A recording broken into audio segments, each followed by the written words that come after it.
Je rigole parce que c'est la première fois que je fais une vidéo comme ça à l'arrache sur mon téléphone sans être coiffé, sans être rasé, sans être apprêté. Et j'avais juste envie de faire un message, un partage comme ça spontané. Euh, et ce qui m'était venu comme titre de vidéo, c'est le fantasme de l'éveil. En tout cas, je vais surtout parler de mon expérience et faire vraiment un témoignage personnel, disons, où j'avais justement fantasmé qu'après la réalisation, comme beaucoup de gens, je suppose, ce que je peux un peu observer dans les consultations que j'ai, les questions qu'on me pose parfois, c'est qu'on peut imaginer qu'après le chemin spirituel, la recherche, la quête de l'absolu, de la paix, de la joie, de la fin de la souffrance, qu'après il n'y a plus rien, qu'on est tout le temps bien, qu'on est tout le temps apaisé, en paix. Et en fait, c'est pas vraiment ça. Alors, c'est important de nuancer parce que dans le fond, quand il y a cette réalisation du soi, donc de ce qu'on est vraiment, c'est vraiment là. Ça s'installe et c'est là, et il n'y a pas au-dessus, il n'y a pas autre chose. Et c'est complet. Et après, il y en a ce qu'on peut appeler, ce que certains appellent l'intégration. Moi, j'aime bien la réconciliation. C'est-à-dire la réconciliation entre ce qu'on est et l'humain qui est incarné, qui vit sa vie avec tous ses travers, toutes ses émotions, ses tensions, ses conditionnements, voilà, son mauvais caractère, son bon caractère, etc.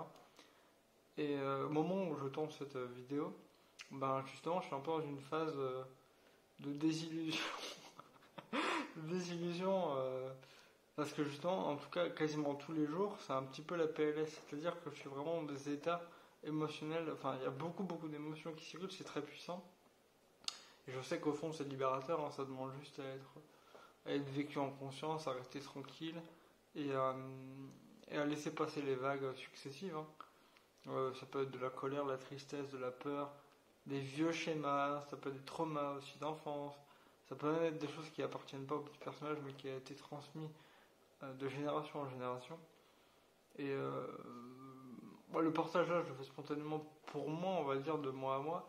Et en même temps, s'il y a des gens qui sont aussi dans cette phase ou qui sont en chemin ou pas d'ailleurs en intégration comme moi ici, comment dire, au fond tout va bien et il n'y a rien de spécial à faire si ce n'est rester là, être là, vivre ce qu'on a à vivre. Et pour moi, ce qui me guide, là, ce qui est en train de lâcher justement, c'est pour ça que je parlais du fait que je faisais une vidéo sans préparation, c'est de laisser la vie complètement traverser, de laisser tomber les conditionnements de vouloir plaire, de vouloir que ce soit correct, de vouloir que ce soit clean, parfait dans la forme, que ce soit dans les mots, je sais pas, dans l'éclairage, dans le son de la vidéo par exemple, dans ma manière de partager, parce que je sens en moi qu'il y a vraiment un élan fort, une force qui pousse à ce que je partage comme ça, par des vidéos, par des textes comme je le fais parfois. Et ça fait des années que c'est là, mais il y a des blocages, il y a des choses qui empêchent, des conditionnements qui me racontent que, je sais pas, que ça marchera pas, que les gens soit s'en foutront, soit il y a un attachement au fait de vouloir être quelqu'un de respecté, de notable, de reconnu, qui a du succès ou je sais pas quoi. Je pensais que c'était complètement parti. Alors en partie oui, mais il reste des résidus justement de vouloir plaire, de vouloir réussir, de vouloir être quelqu'un. Mais vraiment quelqu'un d'important, de respecté, de reconnu.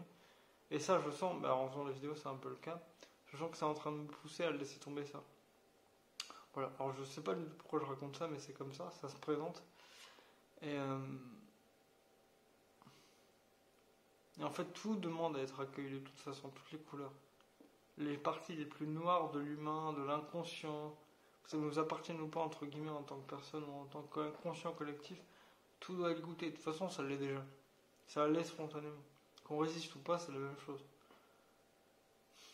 Donc restons le plus tranquille possible, et si c'est pas tranquille, c'est pas grave non plus.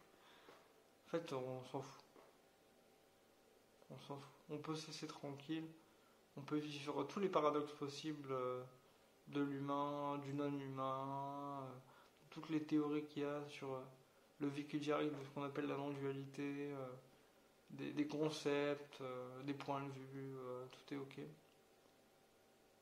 Et même si cette vidéo ça fait résister, ça crée des tensions en vous, pareil. Hein. De toute façon c'est déjà là. C'est très très spontané, c'est trop spontané pour être contrôlé de toute façon. Et même le contrôle est spontané. C'est dire à quel point on est foutu. En tant que petite personne qui veut être quelqu'un. Qui va maîtriser sa vie. Même de manière subtile. Des bisous.